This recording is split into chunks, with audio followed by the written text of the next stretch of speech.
After my visit to Butte, I proceeded up I-90 towards my friend in Calgary. You can do this the easy way or the hard way in 1 day, 2 days, 3 days. I spent about 2.5 days traveling up through Montana into Canada, trying to stop off at places I knew and places I hadn't been. And the first place I'll mention here is the Battle of the Greasy Grass, which, for those of you who don't know, is in Montana. It's on the Crow Reservation.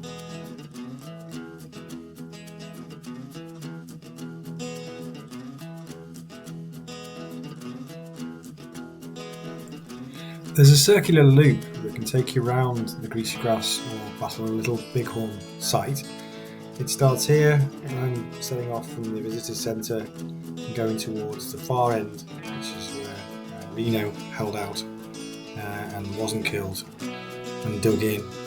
Behind me, you'll vaguely see, and forgive the video quality because I did it at the time, is Last Stand Hill. On my right is where the Lakota were camped near the river, and up here is where Custer was driven and split from his main force back up the ravines to his eventual death. So you can spend quite a long time doing a really large 3 or 4 mile loop around this battle site. It's situated off I-90 near Billings in Montana.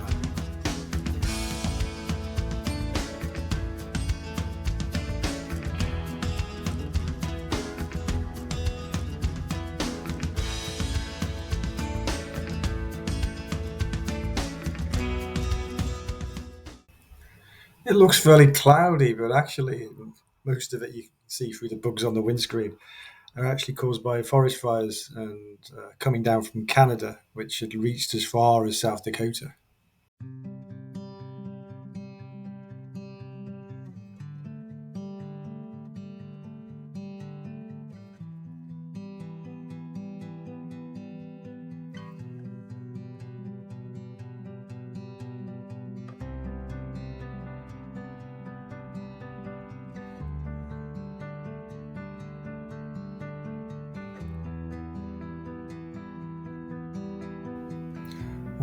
Warrior graves are also marked, and at the end here you can see the entrenchments still in place of Reno and his men dug in.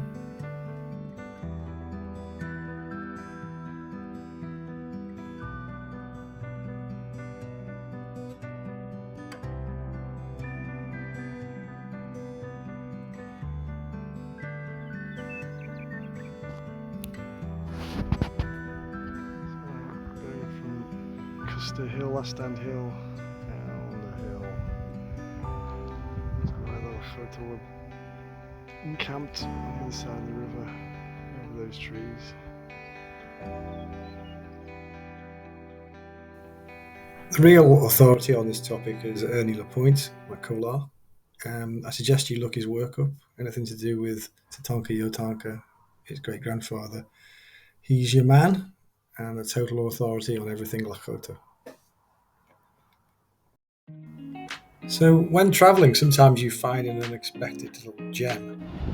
Great Falls, Montana is one of those places I knew very little about. Travelled all over the Midwest, stayed over here and enjoyed my overnight stay. Good places to eat, good fun, and I've included some of the information.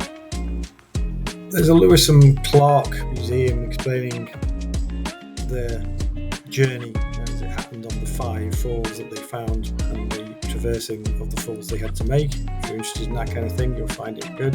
The Great Falls itself is hard to get to. You only see the minor 3. So try and find the 5th one, which is now a power station.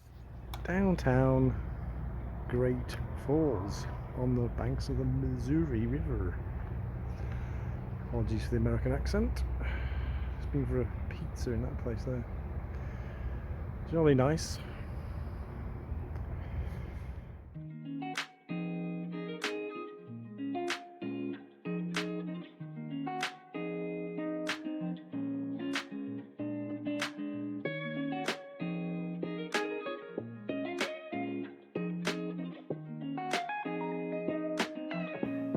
So while at Great Falls, I discovered there was a buffalo jump nearby. Apparently the biggest in the United States. Buffalo jumps are where the ancient people used to drive the buffalo off the cliff, and it was the expedient way to eat in those days.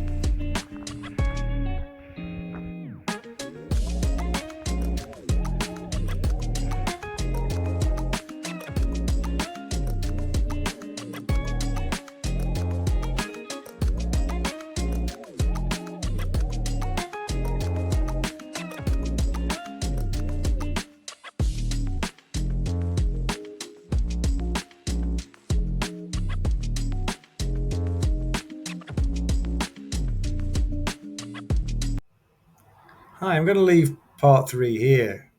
Canada will have to take its own part separately, and the journey back.